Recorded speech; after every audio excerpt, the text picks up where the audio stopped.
المشاهدين، السلام عليكم ورحمة الله وبركاته. أعزائنا المشاهدين، اليوم راح نقدم لكم أكلات جديدة بمطبخ كتاكيت العالم مثل ما عودناكم نقدم الأكلات الجيدة والحلوة. اليوم عندنا مكونات طبعا هي مال لحمة بروتين الأكلة. عندنا طحين مقمر، دهن قريص، طماطة خايسة مثل ما تشوفون، وعندنا بهارات زرنيخ، وعندنا حبة ثول، وعندنا ملح حلو، وعندنا فلفل عامر، وعندنا هنا قليل من الجت، وعندنا خبز يابس، وعندنا هم نومي خايس.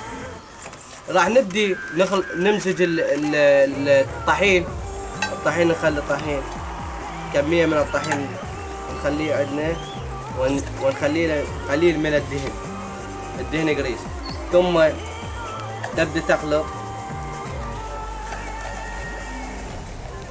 بعد ما تخلط بيناتهم تعصر طماطة خايسة،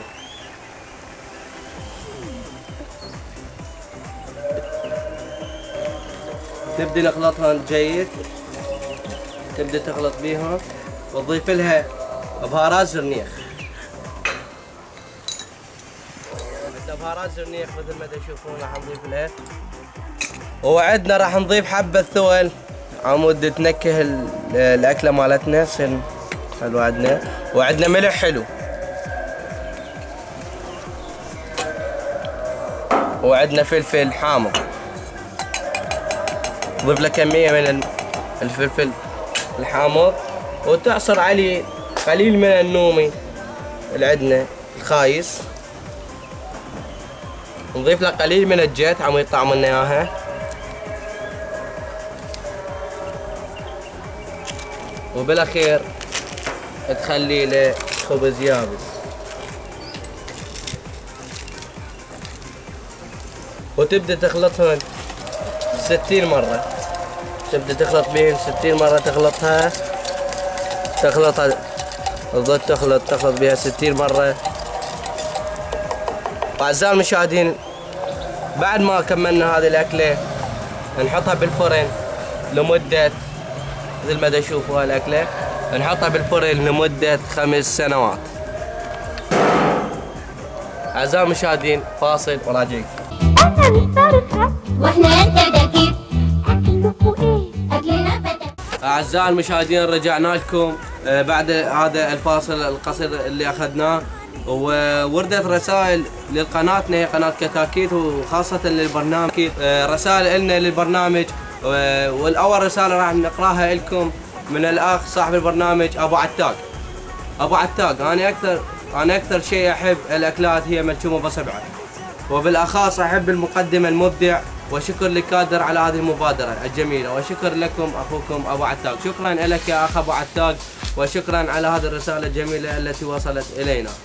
الرسالة الثانية تقول من الأخ أبو صابر البغدادي، ويقول: أشكركم على هذه الأكلات الجميلة التي عملتوها إلينا، وأحب أكثر أكلة هي لحمة برطيمة التي قدمتوها لنا قبل قليل.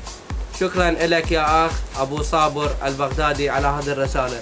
والرسالة الثالثة هي من أختنا إسراء، وهي الآن في الأنعاش، وتقول: أشكركم على هذا البرنامج الجميل. طبعا أنا جربت الأكلة والحمد لله والشكر أني بالأنعاش، وهذه الأكلة كانت جدا جدا لذيذة. شكرا يا أختنا إسراء، وشكرا على هذه الرسالة الجميلة. وعندنا رسالة الرابعة من الأخت مروة من أهالي العمارة.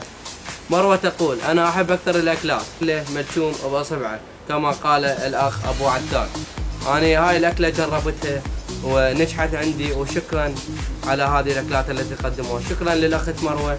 وعندنا رسائل كثيرة في البرنامج، لكن الوقت لا يسمح أن نعرضها. ناخذ فاصل قصير ونرجع لكم. احنا نسترخى واحنا نتذكر اكلكم ايه اكلنا فتى. أعزائي المشاهدين، عدنا إليكم من هذا الفاصل القصير. وأعزائي المشاهدين، طبعا الأكلة اللي عملناها قبل قليل قاموا بتناولها الكادر الفني الذي قام على هذا البرنامج، وهو برنامج مطبخ كتاكيت العالم، وقاموا بتناولها من المخرجين والمصورين والمونتاجين على هذا البرنامج. قاموا بتناول هذه الوجبة ونعجبوا هذه الوجبة. فقط ملاحظة واحدة ما قلت لكم إياها، وهي الملاحظة إنه هذه الأكلة لا أحد يجربها، لان هذه الاكله حبينا ان نرسم البسمه على اشفاف العراقيين في هذا البرنامج، وهو برنامج مطبخ كتاكيت العالم، لان هذه الاكله التي تعملوها ثم تقومون بتناولها سوف يكون اخرها الانعام. لا يسعنا ان نقول الا شكرا على حسن المتابعه، والى اللقاء في حلقه جديده من برنامجكم مطبخ كتاكيت العالم. بدي اقول لكم شغله واحده، باكر عندنا اكله جديده وهي اكله القريطينيه على قناتكم المفضله هي قناه كتاكيت. لا يسعنا ان نقول شكرا على حسن المتابعه.